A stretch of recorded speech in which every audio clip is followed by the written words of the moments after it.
BJP চৰকাৰৰ বিৰুদ্ধে গোটেই ভাৰততে অসমতেও বিভিন্ন ধৰণৰ ৰাইজৰ মতামত আমি পাইছোঁ। সকলোৱে জানে মূল্য বৃদ্ধিৰ কথা আছে ইয়াত, আৰু যি ধৰণে তেওঁলোকে মাটিবোৰ দখল কৰিবলৈ লৈছে, অসমৰ বাহিৰৰ ব্যৱসায়িক দিবলৈ লৈছে, অসমৰ সম্পদ বাহিৰৰ ব্যৱসায়িক দিছে, বিজনেছ দিছে, সেই ধৰণে অসমৰ সকলো ভোটাৰৰ মাজত, জনসাধাৰণৰ মাজত এটা সামূহিক এক অসন্তুষ্টি হৈছে। আৰু সেই অসন্তুষ্টিখিনি ভিত্তিতেই আমি ভাবিছোঁ যে তেওঁলোকে এটা পৰিৱৰ্তন বিচাৰিছে, আৰু সেই হিচাপে কংগ্ৰেছৰ যি শাসন, কংগ্ৰেছৰ যি চৰকাৰ হ'ব, সেই চৰকাৰৰ প্ৰশাসনত যাতে জনসাধাৰণে উশাহ পায়, এইবোৰ বিভিন্ন ধৰণৰ জনবিৰোধী নীতিৰ পৰা মুক্তি পায়, তাৰ বাবে আমি চেষ্টা কৰি আছোঁ। 2023 চনত কংগ্ৰেছত কোনোবা যোগদান দিয়াৰ কথাটো কোনো ভবাই নাছিলে, আৰু সেই সময়ত আমি কংগ্ৰেছ দলৰ লগত যোগদান কৰিছিলোঁ যে এজন দলীয় নেতাৰ প্ৰয়োজন আছে, আৰু বিশেষকৈ কংগ্ৰেছ এটা অতি পুৰণি দল, গতিকে এই দলটোৰ নিশ্চয় এটা শিপা থাকিব, যথেষ্ট কৰ্মী থাকিব, তেখেতসকলক দিশ দেখুওৱা, তেখেতসকলক সংগঠিত কৰা এটা কৰ্তব্য আছে, সেইবুলি অহা হৈছিল। তেতিয়া কোনো নাছিল, কিন্তু এতিয়া কংগ্ৰেছ দলৰ সংগঠন ভাল হৈছে, বহুত মানুহ ওলাই আহিছে, আৰু সেই হিচাপে বহুত কেইজন নেতাও আহিছে। সেইটো ভাল কথা। গণতন্ত্ৰত বিভিন্ন ধৰণৰ নেতা থাকে, সকলো ওলাই আহে, সকলোৰে নিজৰ নিজৰ আকাংক্ষা থাকে, বিচাৰে, কিন্তু জনসাধাৰণে বিচাৰি ল'ব কোনজন তেওঁলোকৰ উপযুক্ত নেতা, বিপদৰ সময়ত কোনজন তেওঁলোকৰ ওচৰত থিয় হৈ আছিল, আৰু বিপদৰ সময়ত কেনেকৈ তেওঁলোকক সংগঠিত কৰি আজিৰ এই অৱস্থাটোলৈ লৈ আহিছিল, সেয়া জনসাধাৰণে বুজি পায়। বিধায়কদেৱে 10 বছৰে নিবনুৱাৰ সংস্থাপন বা যুৱকসকলৰ সংস্থাপনৰ বাবে বিশেষ একো নকৰাটো সকলোৱে জানে, সকলোৱে স্বাভাৱিক কথা, আৰু তেখেতৰ কিয় নকৰিলে, কি কথা, সেয়া তেখেতে নিজেই জানিব। কিন্তু আমাৰ ফালৰ পৰা কি কৰা হ'ব সেয়া আমি শুদ্ধকৈ আমাৰ মনত আছে। নিৰ্বাচনৰ আগে আমি বিশেষকৈ আমাৰ যি মনৰ কথাখিনি আমি সম্পূৰ্ণকৈ ক'ম।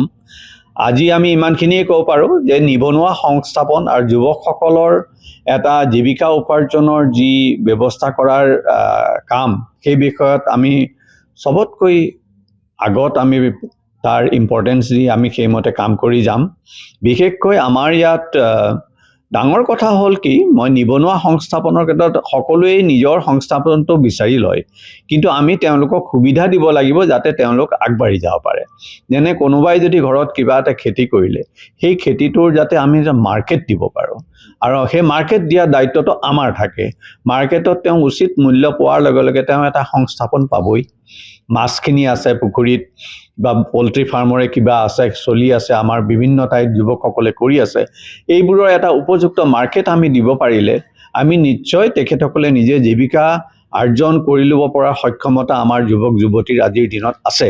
সকলোৱে জানে কেনেকৈ এটা বিজনেছ চলাব লাগে, সকলোৱে জানে এটা বিজনেছ কেনেকৈ প্ৰতিষ্ঠা কৰিব লাগে, সকলোৱে জানে, কিন্তু কিছুমান সুবিধা আমি কৰি দিব লাগিব।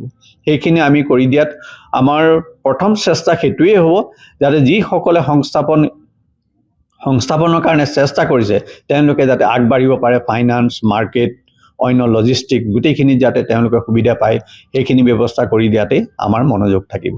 মনততো বহুত আঁচনি আছে, আৰু ভগৱানে সুবিধা দিলে সেই আঁচনিখিনিত কাম কৰিবলৈ ভাল লাগিব, জীৱনটো কিবা সফল যেন লাগিব। নিজৰ বাবে কৰি থকাতকৈ যেতিয়া আন 10জনৰ বাবে কৰিব পৰা যায় তেতিয়া ভাল লাগে। 10জন যুৱকে যদি 10 বছৰৰ পিছত, 15 বছৰৰ পিছত এটা কয় যে এইটো সংস্থাপন হ'ল, তাতকৈ সুখৰ বিষয় একো নাই। আৰু একজেক্টলি কি কৰিম সেইখিনি আছে মনত, কিন্তু মই লিষ্টখন এতিয়া উলিয়াই দিব বিচৰা নাই, কাৰণ এই লিষ্টখন উলিয়াই দিলে ইয়াত বহুত সমালোচনা হ'ব, আৰু বিপক্ষই তাতো বহুত ভুল উলিয়াব, বা তেওঁলোকো আৰু নতুন এখন লিষ্ট উলিয়াব। গতিকে লিষ্টখন আছে, সময়ত দেখা পাব নিশ্চয়। কিন্তু এটা কথা ঠিক, ইয়াত হেল্থৰ ক্ষেত্ৰত, স্বাস্থ্যৰ ক্ষেত্ৰত কৰিবলগীয়া বহুত আছে। সংস্থাপনৰ কথাটো আমি ইতিমধ্যে ক'লোৱেই, আৰু তাতোতকৈ ডাঙৰ কথা ইণ্ডাষ্ট্ৰী লগাব লাগিব। ইয়াত আমাৰ কেইটামান ইণ্ডাষ্ট্ৰী লগাব লাগিব। ইণ্ডাষ্ট্ৰী লগালে কি হয়, এটা পৰিৱেশ আহি যায়। এটা ইণ্ডাষ্ট্ৰী অকল নিজেই থিয় হৈ নাথাকে। এতিয়া আমাৰ ইয়াত ইণ্ডাষ্ট্ৰী বুলিবলৈ একো নাই, কোনোবা বাহিৰৰ মানুহ কেইটামানে আহি টি ইণ্ডাষ্ট্ৰী কেইটামান লগাইছে, টি ফেক্টৰী কেইটামান লগাইছে ছাবচিডি লৈ। গতিকে তেওঁলোকৰ সেইটোৰ পৰা আমাৰ বিশেষ লাভ নহয়, মাত্ৰ স্মল গ্ৰ'ৱাৰ্ছখিনিৰ বেনিফিট হৈছে বা যিখিনিয়ে পাতৰ ব্যৱসায় কৰে। গতিকে তেনেকুৱা ধৰণৰ কেইটামান যদি আমি ইণ্ডাষ্ট্ৰী আমাৰ গহপুৰ সমষ্টিত লগাই ল'ব পাৰোঁ, আমাৰ নিশ্চয় এটা পৰিৱেশ হ'ব, ইণ্ডাষ্ট্ৰীৰ পৰিৱেশ হ'ব। আৰু কামটো কেইবাটাও আছে, বহুত ডাঙৰ ডাঙৰ কাম আছে, মই এতিয়া গোটেইখিনি কৈ দিব বিচৰা নাই। নিশ্চয় আপোনালোকে দেখা পাব অহা 5 বছৰত। যিকোনো খবৰৰ বাবে যোগাযোগ কৰক আমাৰ এই নম্বৰত 9181 307 221।